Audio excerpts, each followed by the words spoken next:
OG Big T here with engine swap number 3. So anyway, I finally wrestled the GX140, even though it doesn't have a sticker on there. It's a GX140 into the Micargi frame. Wrestled it in there. Got it running. I just started running it right now, and I'm taking it easy because you can see smoke coming off. That's because of the I put a new heat shield on the pipe, and so these things always smoke when you first put them on. Anyways, I wrestled the engine in there and got the torque converter on there.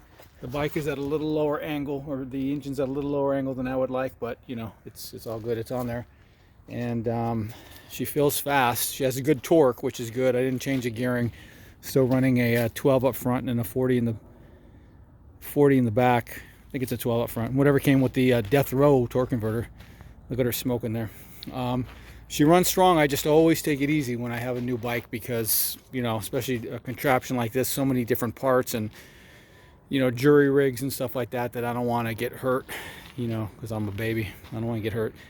I'm running a stock air cleaner on here for now because I put on one of the aftermarket ones, and it seemed like it didn't seat real well on the carb, and it got a air leak.